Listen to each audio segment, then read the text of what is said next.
While governments argue, Dangote builds. The Industrial Revolution reshaping Africa. Have you ever noticed that Africa is full of plans, conferences, and grand announcements about development, yet many of the products we use every day are still imported from outside the continent? For decades, African leaders have spoken about industrialization, economic independence, and regional integration. Yet, despite all the speeches, Africa continues to spend billions of dollars importing fuel, fertilizer, machinery, and manufactured goods. Many countries export raw materials but buy back finished products at a much higher price. But what if one businessman decided not to wait for governments to solve the problem? What if, instead of talking about industrialization, he simply started building it? That businessman is Aliko Dangote, Africa's richest man.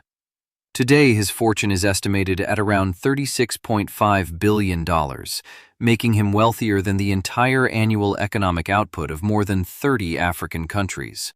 Yet, the most interesting part of the story is not how much money he has. The real story is how he made it. Unlike many billionaires whose fortunes come from technology, finance, or natural resources, Dangote built much of his empire through factories, production facilities, and industrial projects. His businesses manufacture products that Africans need every single day. And now his investments are beginning to influence not just Nigeria, but much of East Africa as well. For years, Nigeria found itself in a strange situation. It was one of the world's major oil producers, yet it imported much of its fuel from abroad. The country exported crude oil and then paid foreign companies to refine it before buying it back. Dangote saw an opportunity. His massive refinery near Lagos is now one of the largest in the world. The facility was designed to process hundreds of thousands of barrels of oil every day, helping Nigeria reduce fuel imports while creating a major export industry at the same time. The refinery has already started changing fuel markets across Africa. Countries that previously depended on imports from Europe, the Middle East, and Asia may increasingly look toward African-produced fuel instead. This is the kind of project that can change an economy for decades. But Dangote's ambitions do not stop at Nigeria's borders.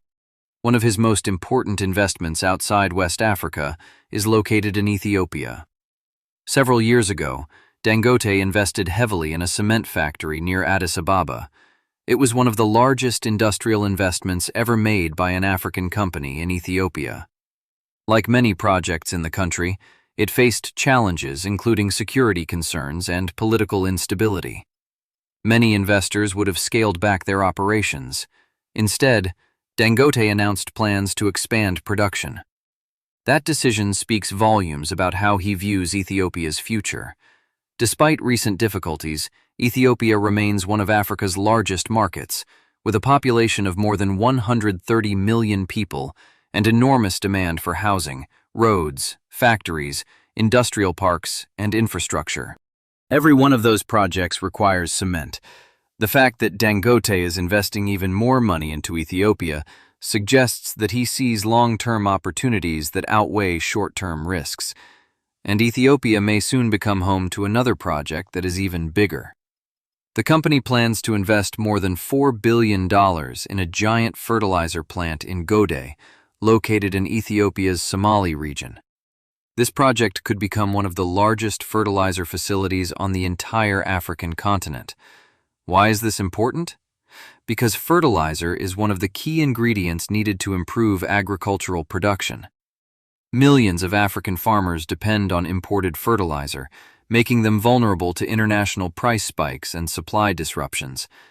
The planned facility will use natural gas from nearby fields to manufacture fertilizer locally. Instead of importing these products from distant countries, Africa could increasingly produce them itself.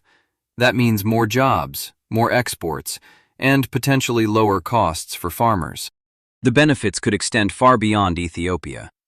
Farmers in neighboring countries, including Somalia, Somaliland, Djibouti, and Kenya, could eventually benefit from a stronger regional supply chain and greater availability of agricultural inputs. This is where the story becomes bigger than one businessman. it becomes a story about regional development. The Horn of Africa has often been viewed through the lens of politics, conflict, and humanitarian crises. Yet another story is quietly unfolding. Roads are being built, ports are expanding, industrial parks are opening, trade corridors are growing, and investors are beginning to think about the region as a connected economic space rather than a collection of isolated markets. Djibouti, for example, plays a critical role as a gateway connecting landlocked Ethiopia to global markets. As industrial production grows inside Ethiopia, the importance of efficient transport and logistics through Djibouti becomes even greater. Kenya, meanwhile, stands to benefit from a more prosperous and integrated East Africa. Increased trade means more opportunities for logistics companies, financial institutions, exporters, manufacturers, and technology firms across the region. A stronger Ethiopia can create opportunities in Kenya. A more connected Djibouti can support growth in Ethiopia. A more productive agricultural sector can benefit consumers throughout East Africa. This is how regional economies grow together.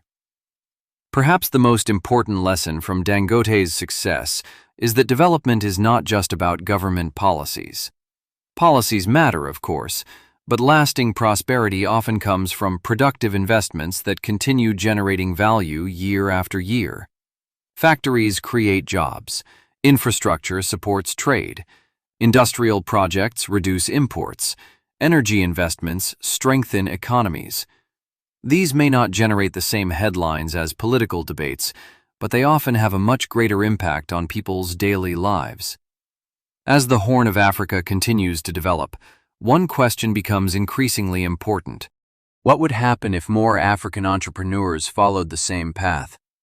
What if more investors focused on building industries, processing local resources, and creating products that Africans currently import? Could the next Dangote emerge from Ethiopia? Could one come from Somaliland, Kenya, Somalia, Eritrea, or Djibouti? The answer to those questions may help shape Africa's economic future for generations to come. If you enjoyed this video, please give it a like, subscribe to the channel, and click the notification bell so you never miss our latest reports on the Horn of Africa and beyond. Visit horndaily.com for more news, analysis, and stories shaping the future of our region. Thank you for watching.